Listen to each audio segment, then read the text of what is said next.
Obrigado, Sr. Salgado. Eu gostava de começar por agradecer o convite da APA, da Associação do Povo Alentejano, e também do meu colega Mário de Carvalho para contribuir para este simpósio. Faço com muito gosto. Em segundo lugar, gostava de transmitir claramente as minhas felicitações pela organização do mesmo e, sabendo do projeto de levar este simpósio depois por diante, aprofundando temas, desde já congratulo a Associação por levar a cabo esta tarefa e por envolver pessoas e alentejanos na discussão deste tema que nos é crucial. Três aspectos iniciais antes de começar a minha apresentação.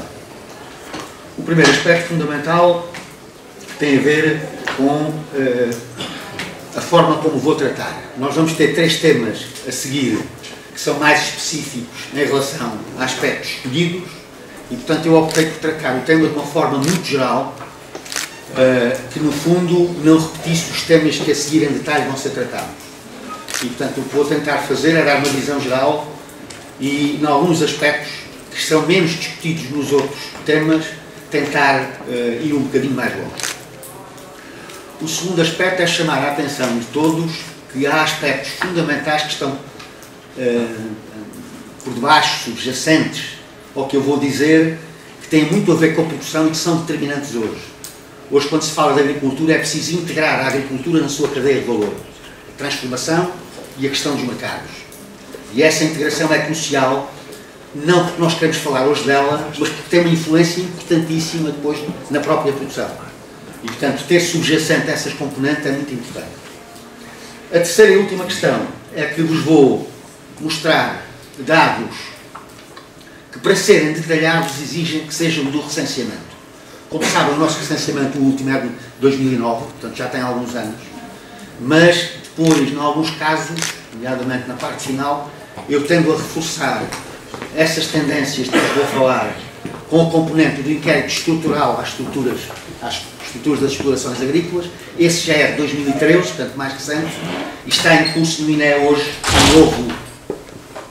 um novo inquérito, um novo IEA de 2016, que não existe ainda dados, ainda está na fase de recolha, mas que eu espero que em breve esteja disponível.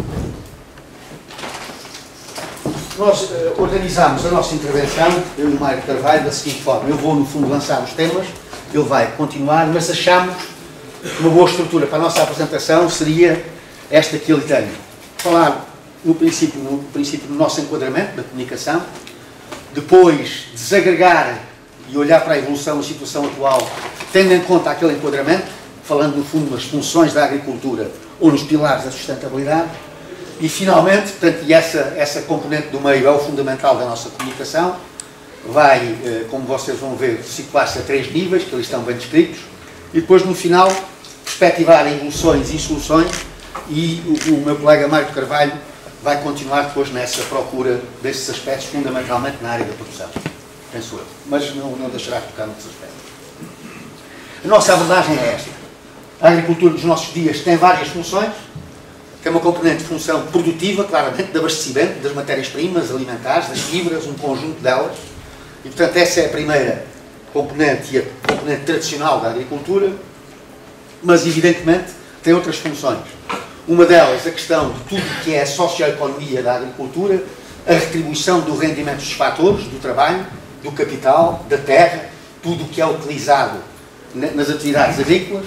E depois também uma atividade cada vez mais relevante também, a atividade ambiental de fornecimento de bens públicos, incluindo a utilização e a sustentação do território. Portanto, é nestas três componentes que eu vou desagregar a minha comunicação e vou tentar fazer ao contrário. Em vez de mostrar os números, tentei organizar, dizendo assim, estas são as principais tendências e depois vamos ver os números, que é para ver que, no fundo, que elas se concretizam. E o que eu tenho naquele slide é exatamente isso. Eu ia só pedir ao Rui, quando faltassem uns 3 minutinhos, que me dissesse que eu sou capaz de me prolongar e, portanto, dominava um bocadinho todos os minutos. Bem, número de explorações. Nós já sabemos que há um decréscimo grande do número de produtores, mas há uma desaceleração do ritmo deste decréscimo já na última década do recenseamento, de 1999 para 2009, principalmente no Alentejo. No país ainda há uma tendência grande, mas no Alentejo já houve uma desaceleração deste processo que vamos ver. mas há uma quebra nestes 20 anos de qualquer coisa como 1/3 das explorações do Alentejo. A dimensão das explorações diminuem as pequenas e médias explorações e aumentam as grandes, como vão ver também. A utilização da terra alterou-se substancialmente. Este é um ponto crítico da nossa análise de hoje. Nós temos qualquer coisa como em cada década que passou, mais 300 mil hectares que passaram para prados e pastagens permanentes. Tenho os últimos dois slides dizem respeito o que é que aconteceu em termos de especialização. Continuamos com explorações muito mistas, muito combinadas, com um conjunto de culturas, ou as explorações especializaram-se. E foi realmente o que aconteceu. Uma grande parte das explorações especializou-se e há orientações técnico-económicas, portanto, orientações culturais, que são hoje, têm hoje um número de explorações muito maior do que costumavam ser. Refiro-me aos bovinos de carne, aos ovinos, uma surpresa, eu esperava, enquanto, por exemplo, o efetivo de bovinos cresceu muito, de ovinos diminuiu, mas o número de explorações com ovinos, especializado em ovinos, aumentou. Uma ideia, no fundo, que houve, os pequenos ruminantes passaram para explorações mais pequenas, que eu vou desenvolver, mas também a questão da diminuição do olival e da vinha, portanto, um aumento destas explorações, dedicadas especificamente a isso, e uma diminuição das bovinos de leite, cereais, oleaginosas e proteaginosas. São estas as grandes tendências na especialização. Finalmente, nas produtividades. As produtividades, o que nós vemos é um aumento das produtividades das culturas de regadio muito forte, do milho, da vinha, do olival. Nos cereais, notamos algo de aumento de produtividade a partir de 2006, mas com uma variação muito grande, como vamos ver. Muito bem, cá está o número, crescente número de explorações. Nós tínhamos em 89 48.700 explorações, temos hoje 31.400, não temos hoje, tínhamos em 2009, hoje temos menos, como eu já vou mostrar também. Se olharem para as classes de áreas destas explorações, a única que cresce, eu agreguei-as, a única que cresce é a última, com mais de 100 hectares. Passámos de 4.100 para 4.500, enquanto nas outras há uma diminuição. Na composição da sal, verifica-se aquilo que eu estava a dizer. No fundo, nas pastagens permanentes, temos ali sensivelmente 300 mil hectares que vão passando das terras aráveis para as pastagens permanentes. É isso que se nota na composição da terra. Esta é uma fotografia muito geral e, portanto, eu fui aqui uma tabela, não sei se consegue ver lá mais de longe, mas fui aqui uma tabela onde nós temos, no fundo, hoje a utilização da superfície do Alentejo. Tenho ali em 2009, estas tendências reforçam-se em 2013 no inquérito às estruturas. Se repararem, nós temos, agora vamos lá ver se eu agora consigo, o que nós temos, muito bem, temos ali nas terras aráveis uma passagem de 1.200.000 para 600.000 hectares, quer dizer, perdemos em terras aráveis 600.000 hectares, e estes 600.000 hectares, grosso modo, passaram no fundo para as tais prados e pastagem permanente, que passaram de 400.000 hectares para 1.152.000 hectares. Reparem que destas pastagens permanentes, uma grande parte são pobres, qualquer coisa com quase 1 milhão de hectares. 321.000 que ali estão, 609.000 sob coberto de matas e florestas e 28.000 sob coberto de culturas permanentes. Portanto, temos 1 milhão, praticamente, de pastagens e de pratos permanentes que são em terras pobres, claramente. São pastagens e pratos permanentes pobres. Muito bem, alguns aspectos mais que são relevantes. Um aumento das culturas permanentes, qualquer coisa como 50.000 hectares nestes 20 anos. Temos também um aumento dos frutos de casca rija, principalmente na última parte. Passámos para qualquer coisa ali como 29.000 hectares, que era praticamente inexistente. No olival de 148.000 para 164.000 e na vinha também um aumento de 13.000 para 22.000. Portanto, praticamente uma duplicação da área. E é esta a figura geral, no fundo, da utilização do solo. Em conclusão, nós tivemos qualquer coisa como 600.000 hectares que passaram de terras aráveis, nomeadamente do nosso sistema tradicional de culturas arvenses com pousio, para pastagens pobres e permanentes. Reparem, no entanto, que esta área não é um bocadinho camuflada. Porquê? Porque nós tínhamos em pousio qualquer coisa como 650.000 hectares em 1989. Quando, em 2009, já só temos 225. Quer dizer, uma parte da área que se utilizava em pousio e se rodava com as culturas arvenses, hoje também passou para pratos permanentes. Mas já, no fundo, existia em pousio exatamente para fazer parte desse sistema. Esta é a fotografia geral. Para além destas áreas, ia dizer-vos que nós temos ali qualquer coisa como 200 mil, se somarmos a área que eu tenho ali em prados e pastagens permanentes, sob coberto de matas e florestas, 609 mil, e, salvo erro, também depois aqui em baixo, sob cravo, 88 mil, nós temos ali qualquer coisa como 700 mil hectares. 700 mil hectares que fazem parte, no fundo, desta área de superfície florestal, onde nós temos o montado, nomeadamente de azinho e de sobro, o sobro, o mais dominante claramente, 516 mil hectares, nas azinheiras qualquer coisa como 300 mil hectares, portanto temos aqui qualquer coisa como 900 mil hectares em montado, onde se faz alguma cultura por baixo, nomeadamente os tais prados e pastagens permanentes. Temos também ali nos pinheiros qualquer coisa como 136 mil hectares e também nos eucaliptos outros 130 mil hectares. Portanto, esta é a área florestal. Depois temos nas áreas territoriais qualquer coisa como os sítios de Ramsar, de 1,2% da área do Alentejo. Isto são, no fundo, áreas úmidas que nós queremos preservar, de acordo com uma convenção a que aderimos a alguns no fim da década, do fim do século passado. E na rede Natura até 17%. Isto são áreas, no fundo, que têm algumas práticas de conservação e algumas obrigações, e é por isso que eu os refiro. Mas temos, no fundo, já... Aquela área de prados e pastagens tem que ter um reflexo, que é, no fundo, porventura, o aumento da componente de pecuária. E assim se verifica, nós nos bovinos passamos de... Eu acho que é melhor olhar para a parte de baixo, que são cabeças normais. Na parte de cima estamos a somar animais de diferentes portes e de diferentes capacidades, ovelhas, vacas, etc., suínos. Portanto, se olharmos para cabeças normais, é um denominador comum, porque a cabeça normal é medida num conjunto de unidades que se pode comparar. Portanto, é uma unidade agregada. E se olharmos para os bovinos, temos ali 182 mil, que passam para 389, um crescimento enorme, não é? Mais que o dobro. Nos ovinos e caprinos, temos uma diminuição, no país não é assim, mas no caso do Alentejo há uma diminuição, 165 mil para 118 mil. Depois nos suínos e nos equídeos as questões não são tão relevantes para aquilo que nós queremos. Ora, muito bem. No continuação daquilo que tinha dito ao início, especializações.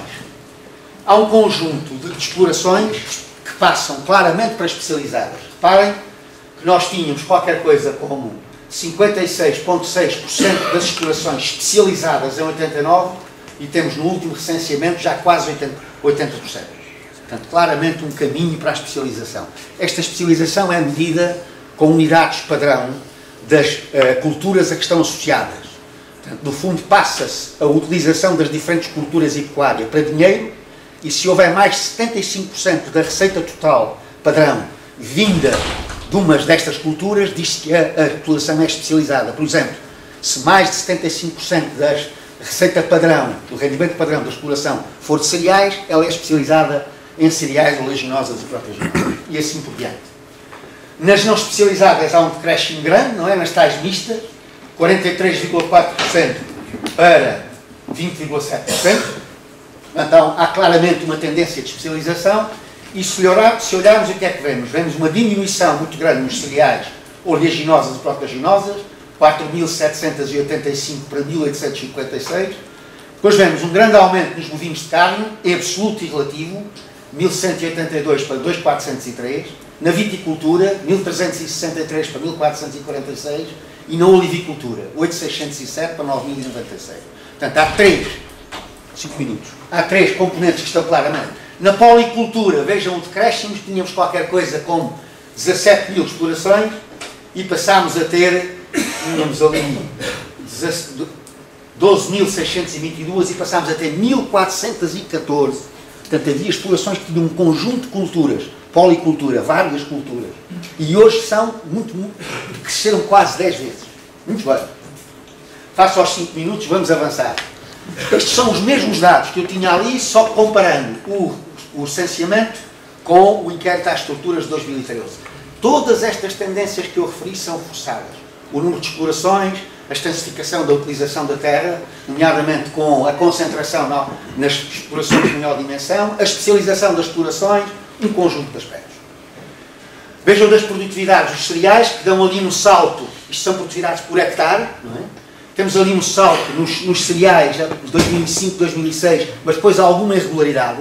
Há com certeza ali alguma entrada também da área de regadio e outra que levou um bocadinho para cima aquela área. Mas vejam no milho o aumento das produtividades desde 86, vejam na azeitona o aumento da produtividade para azeite e vejam também na uva, começa mais cedo e depois progride, enquanto que no azeite é já muito mais recente esse efeito que aparece depois. Portanto, nas produtividades há realmente um aumento das produtividades, fundamentalmente nas culturas regadas, nas culturas de sequeiro as coisas não estarão assim.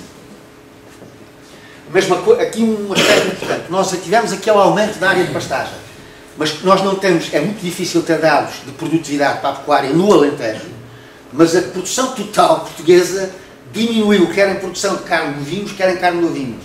Isto leva-me a pensar que a produtividade no Alentejo não terá aumentado muito também, em termos de bovinos e de ovinos. Quer dizer, há um aproveitamento das pastagens, nomeadamente para ter animais, mas o foco é fundamentalmente, pela via da política agrícola, a ligação aos animais para ter o pagamento dos diretos dessas áreas, e não o foco da produtividade. Leva-me a pensar nisso. Muito bem. Então as principais tendências são estas: concentração da terra, extensificação da utilização, especialização da organização produtiva e aumento da fertilidade, em particular das culturas regadas. São estes os 4 pontos fundamentais. E esta é a produção. Agora vamos à socioeconomia. Na socioeconomia, eu como já só tenho muito pouco tempo, vou destacar alguns aspectos.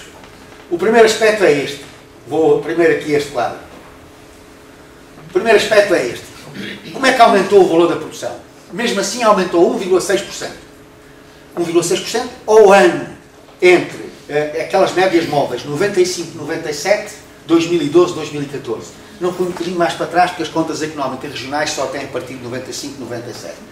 Isto são preços correntes, portanto é preciso depois descontar quando não for assim. Ainda assim, reparem que nestes anos houve uma baixa de preços a nível dos produtos grande, porque com a questão da PAC tendeu-se a deixar de ter preços subsidiados e a passar esses subsídios para os pagamentos diretos. Portanto, houve realmente decréscimo de preços nos produtos agrícolas em termos de matérias-primas. E um aumento do valor da produção de 1,6 é um bom indicador. Quer dizer, aumentou-se a produção. O problema é que o consumo intermédio aumentou mais do que o valor da produção. Nós utilizamos em fatores de produção variáveis, que compramos, muito mais do que costumávamos utilizar. E o que isso faz é que nós tenhamos, a nível de valor social da agricultura, uma queda nestes anos de menos 1,9% ao ano. Quer dizer, nós realmente estamos a retribuir o que juntamos do nosso trabalho de capital e de terra aos fatores que compramos, os tais consumos intermédios, menos do que fazíamos há um ano. E estamos a fazê-lo a menos 1,9% ao ano. E esta é uma preocupação que nós devemos ter. Quer dizer, o valor social da agricultura, o que estamos a acrescentar de riqueza com o que fazemos em termos agrícolas no Alentejo, está a cair a 1,9% ao ano. Quando pensamos na questão da política agrícola e juntamos os pagamentos diretos, a coisa torna-se positiva, ou melhor, torna-se quase nula. 0,1% ao ano neste período. E reparem que isto é acumulado, é 0,1 em cada ano, não é? Mas mais, quando olhamos também para a agricultura, fruto do agente estrutural, nós perdemos por ano 1,7% das unidades de trabalho. Quer dizer, nós passamos qualquer coisa como 50 e tal mil unidades de trabalho ano para 30 e tal agora.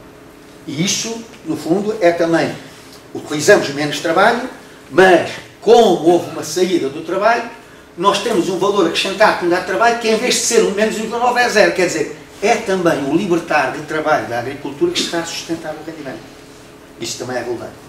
O rendimento dos fatores por unidade de trabalho, descontando este efeito da diminuição de trabalho, acaba por aumentar 2%.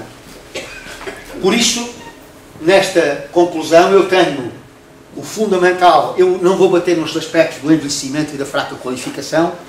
Se olhássemos, podemos ver mais tarde, se quiserem, podemos desdobrar alguns dos aspectos, mas nós, se olhássemos ali para o perfil socioeconómico do agricultor, nós teríamos claramente um aumento da idade dos agricultores, também uma fraca qualificação, ainda que a aumentar a parte de qualificação do ensino superior, importante fundamentalmente no concelho.